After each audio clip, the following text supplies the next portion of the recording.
Hello everyone and welcome to Prep 7. The topic of this unit is the probability of a single value, and that'll make more sense as we work through this lesson. But let's go back to where we were before when we were doing histograms. Remember, this was the histogram of 5010. It was a salary of $50,000 and a standard deviation of 10,000. And with that, we actually took a sample of the population to see, well, how close is it to the actual 5010, and we put in the values here and we did the calculation. We said, yeah, it comes out pretty close, right? Mean is 49,802, standard deviation 10,241. And there actually is a statistical test to sort of quantify what pretty close looks like, but that's beyond the scope of this course. So we're just going to go with, yeah, it's pretty close. And so if it is pretty close, then what we do is we go ahead and assume, yeah, it's normally distributed. It's perfect. The population from which this sample came from would be normally distributed, and that's what we mean by perfect. So what would that mean? It would mean the mean, the median are about 50,000, standard deviation is 10,000, and plus or minus, then we'd have these plus or minus 68% and 95%. So it's pretty amazing that even with our imperfect, that 68 and the 95 almost held correctly. Now, what does it actually look like to be a normal distribution? Well, that's the famous bell-shaped curve. So here's our actual sample. Here's the bell-shaped curve. For the rest of this unit, we're not even going to talk about the sample. We're only after the bell-shaped curve. In other words, we're only after what we think the population looks like, what we're going to assume the population looks like. And based on that, we are going to be able to do all sorts of calculations, which is why you want to make the leap from kind of looks normal to it is normal, so that you can use all these calculations. So let's go ahead and begin. So here we go. We've got our normal distribution here, which you can see. And then off to the side here is going to be sort of what the topic of the tab is. And what the topic of this tab is to figure out, well, what percentage of the observations actually fall between two, in this case, two endpoints that are both z-scores. All right, and we'll make that clear in just a second here. So let's look down here at the base of the normal distribution, and you can see these numbers. 0, that's going to be the mean, and then we'll go 1 up from that. So that 1 up means 1 standard deviation up, 2 standard deviations, 3 standard deviations, and similarly -1, -2, and -3. Now, if we're curious to see, well, okay, what do the numbers look like associated with those z-scores, right? Because the standard deviation is called a z-score. What do the numbers look like in terms of salaries? Then what we'll go ahead and do is we'll type a formula. This is kind of cool because you only have to type it once and then copy it. And we'll say this number here, this salary, is equal to the mean, which is the 50,000 that we're assuming, right, plus the z-score, which is -3, times the standard deviation. And since we want to copy this formula across, we'll lock any reference to these two, to C7 and C8, should both leave locked references. So I'll go ahead and lock that one, and I'll lock the C8, but I'll let the other one float. So there's 20,000, and I'll go ahead and put that in comma format. There, and then copy that across and grade it. Okay, so you can see that 50,000 z-score of 0 corresponds to the mean, or 50,000, then 60,000 z-score of 1, 70,000 z-score of 2, 80,000 z-score of 3. And then we've got, in case you weren't sure of that, off to the side we actually say that, salaries, and then the z-scores below it. Now, we also have these z-interval percentages, and those are these percents that sit up here between the two z-scores. And that tells you if it was a normally distributed population, which we're going to assume that it is, what percentage of the observations would fall in each interval. You can see 34 and 34 and 34. That's going to add to 68, and so forth. And now we're actually going to do this, but we're going to do it with Excel. So the first one here, from -1, a z-score of -1 to +1. And the first question we're going to answer is, what are we actually measuring? Well, we're looking for the percent between z's. So we'll go ahead and select that. And then we'll actually do it. And when it's z-scores, it's pretty easy because you just use the sum function and you add up the items on the x-axis, add up those percentages, because those percentages are known for a normal distribution. So there's your 68%. Grade that just to make sure. Great. All right, and let's do the next one. -2 to 2, what's the question being answered? Again, it's percent between z's. That's equals sum. Oops, I summed the wrong stuff. Let me fix that. So I want to go from here to here, right? I'm going from this one to the corresponding one on this side, basically everything in between these two.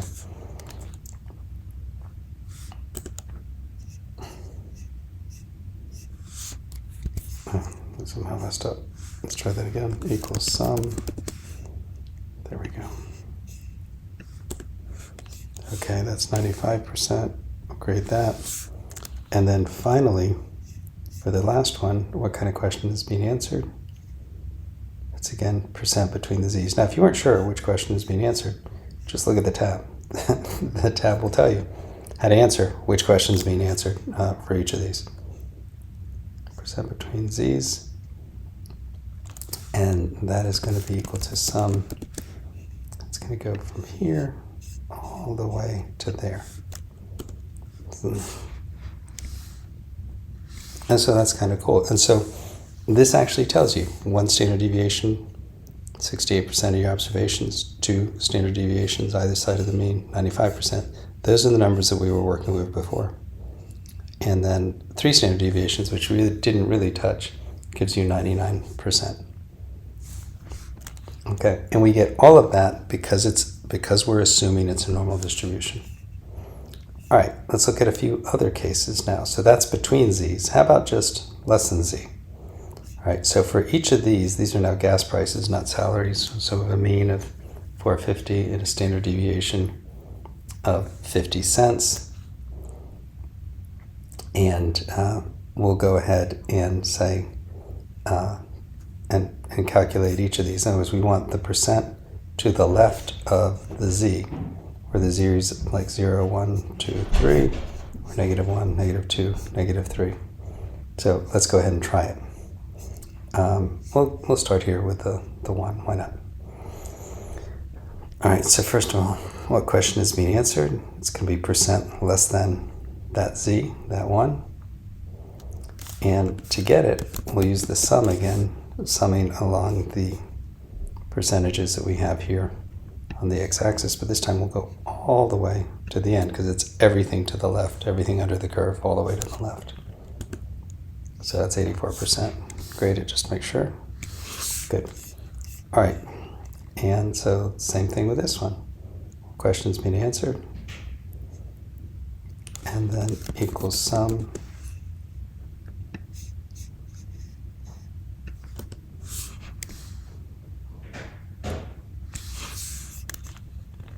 Same thing again.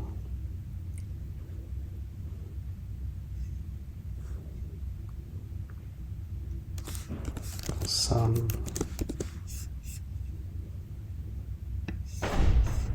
Everybody up to there. Question being answered. Equals sum.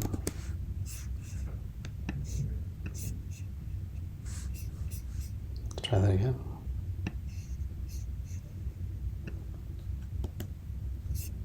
Oh.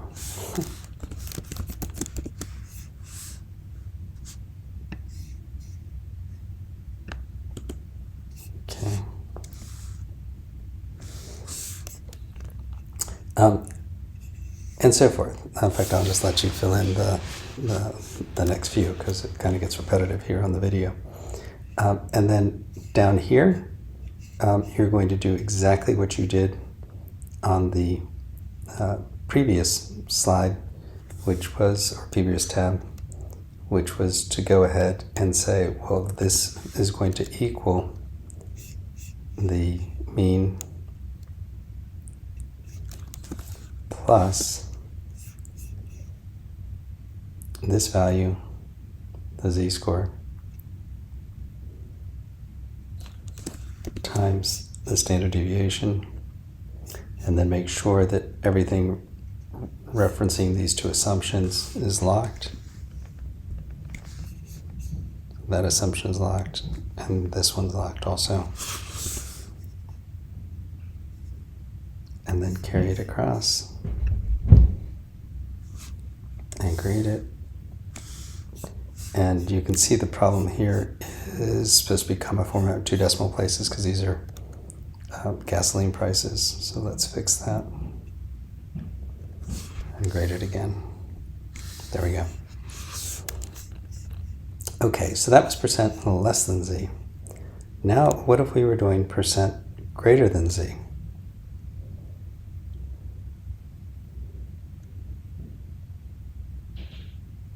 All right, so we'll start again here. Z-score of 1, what are we after? We're after percent greater than z, and we're going to use that sum function again, and this time we're after everybody from there to the right.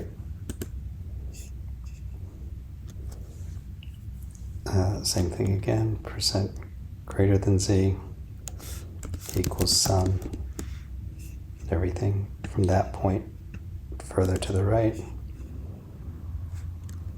Percent greater than z equals sum. Well, there's only one guy to the right, that one. Grade them all. All right, and I'll let you do these over here, in fact, and I'll let you do this down here. But one of the things you should look at here is that, there's not a lot. If you're talking 3 standard deviations out, there's not a lot of the area on this curve. There was not a lot of observations. There was not a lot of salaries that we would expect to see sitting way out here. Less than 0.5%. In fact, not even many salaries that we would expect to see sitting here and further to the right. Okay, so if we had less than and we have greater than, what if we do both at the same time? That's like just add up the stuff that's sitting in the 2 tails. And that's what this next slide is. So here we're after, well, how much is in this tail plus this tail if this is your starting point, with 1 standard deviation. So the question is percent in tail of the z's, and then that's going to be equal to the sum. And now we're going to sum, let's get this left tail first. And then we can put a comma, and we can go ahead and grab the right tail. And so that's 32% sitting in both those tails. And we do the same thing for this one. This is again the percent in the tails equals sum. And this time it'll be just to there, comma, and just this piece, the corresponding piece on the other side. It's 5%. And then finally, so again, not much in the tails, right? 5%, that's both tails taken together. If you're more than 2 standard deviations out, you can imagine it's really little if it's 3 standard deviations. Let's find out. So percent tails equals sum. It's going to be this guy, comma, this guy. So just 1% in the 2 tails. And then I'll let you do this again. Okay, That was when everything's a z. So things are a lot easier when it's a z because you can just add up these known and calculated percentages. But what if stuff doesn't really fall exactly on these z boundaries? So we don't know the percentages, right? And in most cases we wouldn't. I mean, this is useful, but in most cases we wouldn't know. So what if instead you have, again, back to the gas prices again, and we actually said, well, look, what if the gas price is 522, right? That's somewhere between these two z-scores here, like if we actually plotted the gas prices here, which you can do on your own. Then, well, what is the percent less than 522? And here we can't just highlight and add up numbers on the axis because it's somewhere in between. So we actually have to use a function, and the function is called NORM.DIST, or normal distribution. So if you're given an x value, you can find the percentage to the left of that x value. So here's our x value at $5.22 for gas. Let's first say where it's basically looking for the percent less than or equal to x. And then we use the norm.dist function. So that's norm.dist. And then we fill in the arguments. And it walks us through. So we need x, oh sorry, bad mistake. Back up. X, which is the value that we're looking for, the 522. That's what we, and then the mean is this guy up here. And then comma, and then the standard deviation. And then for this last argument, you do need to say that it's cumulative. You want the cumulative distribution, so you put true. Formatting is not real pretty there, so we're going to go ahead and make that, since we're after a percentage, we'll make it a percent of 1 decimal point. Grade it, and we got it. So let's do the next one. So again, we're looking for the percent less than x. So equals norm.dist. X is the value we're looking up, comma, the mean, standard deviation, true.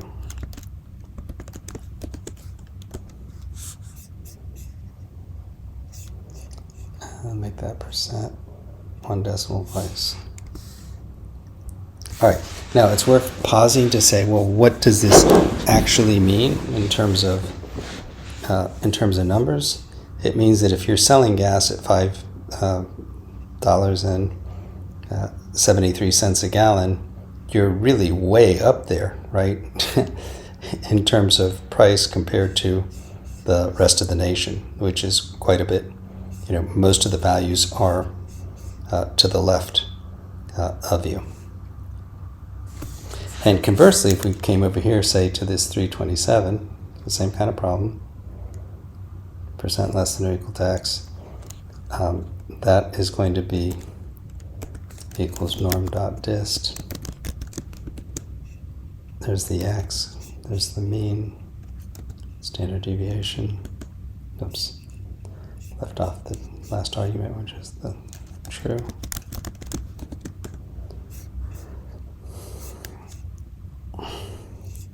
And percent. Okay, if you're selling gas down here at $3.27 a gallon, then most of the country is selling gas more expensively than you. So this is like a great, you're offering a great deal down here. And I'll go ahead and let you fill in the last three, as well as doing the stuff on the x-axis. All right, what about the other direction? So remember, norm.dist gives us basically everything to the left. What if we instead want this piece over here, the part to the right? This piece. Well, the problem that we have with getting the part to the right is that there is no function that gives you the part to the right. We've only got a function that gives you the part to the left. So we can finesse it by saying, well, we'll just get the part to the left, we'll get that percentage, and we'll subtract it from 1. Why? Because the whole thing, the entire area underneath the curve, is considered to be 100%, or which is just 1, right? 100% is 1. And so, so if we find in this piece and subtract it from 1, then what will be left over will be that piece. So it's a little workaround to get that. And let's see how that works out here. So first, let's make sure we're answering the right question. We want percent greater than or equal to x. And we'll do equals, and now it's 1 minus NORM.DIST x, comma, mean, comma, standard deviation, true. And we want to fix that formatting.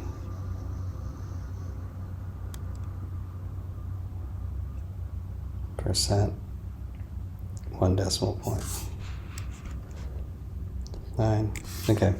So what this is saying is that if you've got a salary of $73,286, then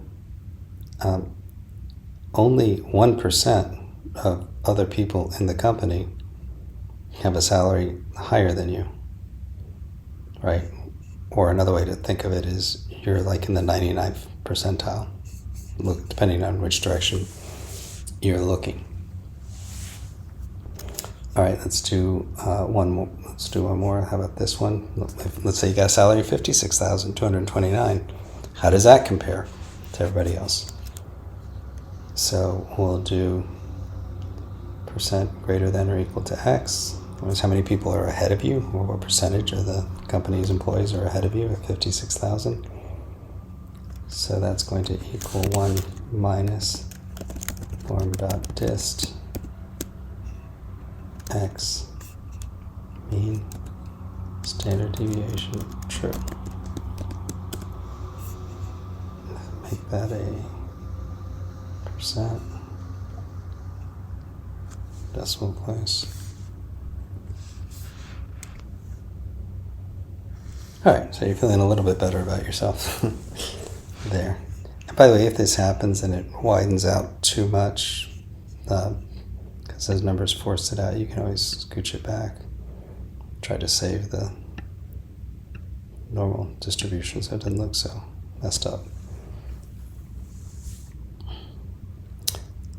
Anyway, so only 26% or just over a quarter of the employees make more than you at 56,229. And I'll let you finish the rest of them in the x-axis. Okay, what about the percent in the tails of the x's? All right, so in this case, we have to add them both up. So we just use regular NORM.DIST to get the left-hand part, and then we do the 1 minus NORM.DIST to get the right-hand part and add those two pieces together. So so let's go ahead and do that. So this 44,529, that's where this guy starts, looking left, and the 52,778, that's where this guy starts, looking right. So we want, this is going to be percent in the tails of the x's,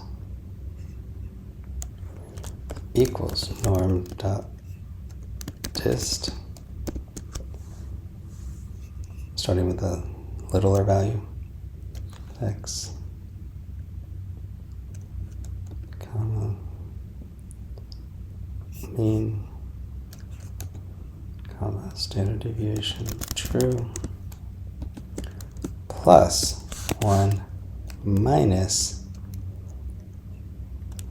NORM.DIST of this x, the bigger value, comma, mean, comma, standard deviation, comma, true. Working real hard to mess up my pretty distribution, but what can I do? Format that, then rein this guy back in there, and grade it. So we get the percent tails of x, 68.3%. And then we would do the same thing for the next two, right? With the two values corresponding in each case. And I can let you go ahead and do those. All right, so that's the percent in the tails. In other words, looking this way and looking that way and then adding them up. What if it was the percent between? Remember, it was z-scores. That was pretty easy because we just highlight and add them up. But in this case, we actually have to do another trick. So if we did one trick to get the tails, the right-hand portion, this is kind of a neat trick. What we do is we take for the large value, we get the total area. Then for the small value, we get the total area, and then we subtract the two. The percent of the large minus the percent of the small. And then what'll be left when you subtract those two percentages is the percent that's in between the two. So let's look at that here. So that's going to be NORM.DIST large minus NORM.DIST small. So let's make sure we're answering the right question. Percent between the x's. So equals NORM.DIST of the large value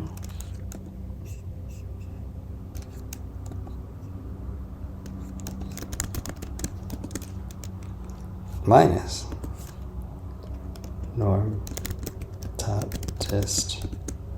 of the small value.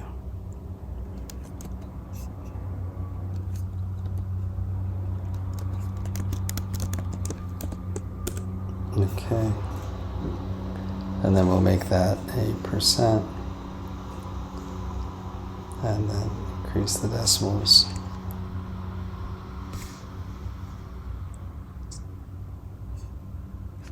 Oh, that's interesting. It's saying it's too low.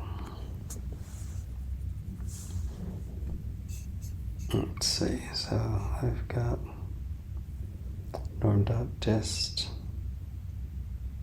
Not the big guy. Minus NORM.DIST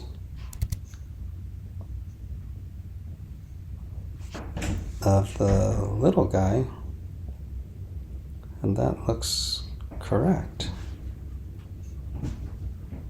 So why is it telling me that that's too low?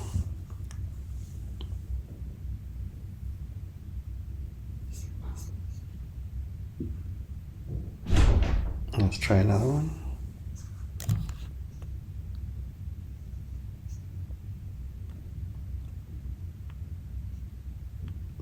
So between the x's.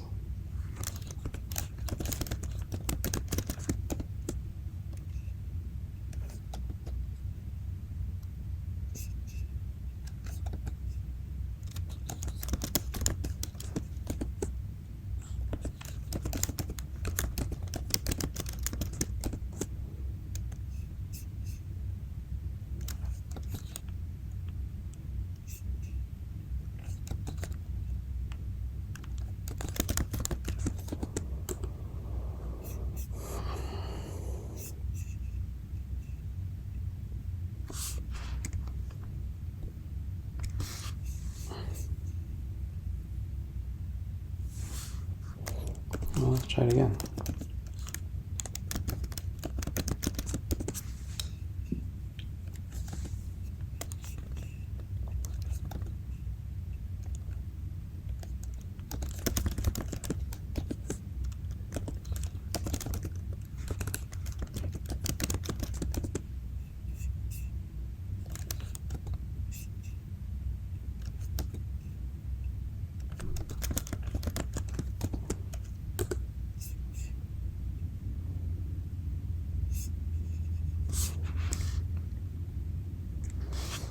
Yeah, I just must have made an odd mistake there. Okay.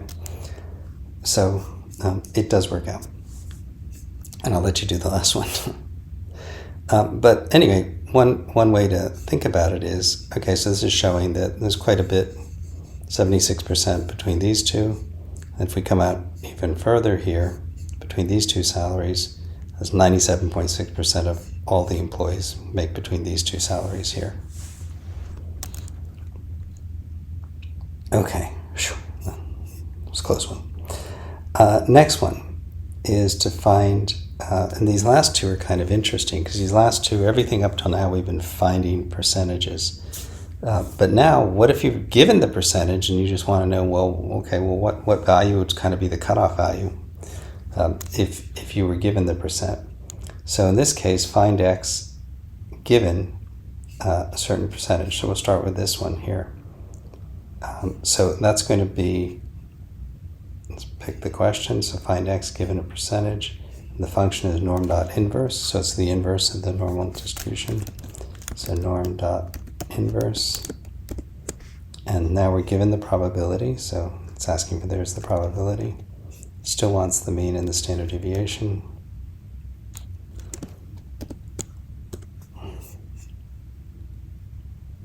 And then if we'll put this in comma format, 2 decimal places, what this is effectively saying is what would the price of gas be, or at what price of gas do you get 81% of all entries less than that price of gas? And that would be $4.95. Less than or equal, and then the others, everybody else would be less than or equal to, going this way. So we just worked backwards. We were given percentage, and we calculated a real x value, effectively like a cutoff value. And we can do it that way, but we can also do it this way. What if we're given we're given the percentage above this time, and we're looking for x.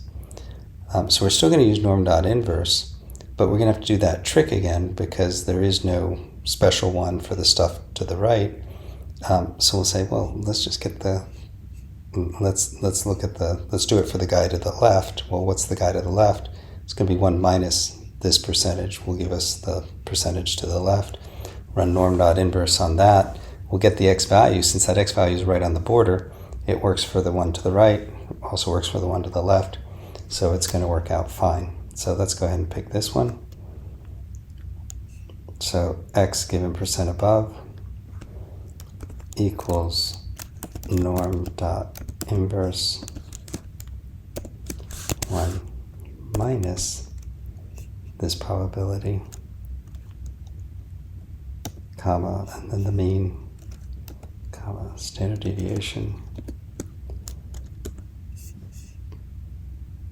and then comma format, there, and grade it. So what this is telling us is that if 19% of all the other salaries are above you, then your salary must be $58,779. That's the way that works. So it's kind of cool. Now, what should you take away from all of these lessons? And here's what you should take away from all of this stuff, is that it's really unlikely. The thing that you most need to take away from this unit to get you ready for next unit is just how unlikely it is that you're going to be in the tails. In other words, anything further than 2 standard deviations from the mean is really unlikely to happen. And 3 standard deviations, like, forget about it, it's probably not going to happen. But anything more than 2, so 2 is kind of like a magic number, 2 standard deviations, the z-score of 2. And anything bigger than 2 standard deviations away from the mean is very unlikely to happen. And we're going to use that knowledge in the next unit in order to look for events that are very unlikely to happen. And if something's very unlikely to happen, then we can kind of say, well, that probably didn't happen, and then we'll actually be able to draw a conclusion from that. And that will be the topic of the next unit. So, kind of neat stuff. Hope you enjoyed it, and carry on.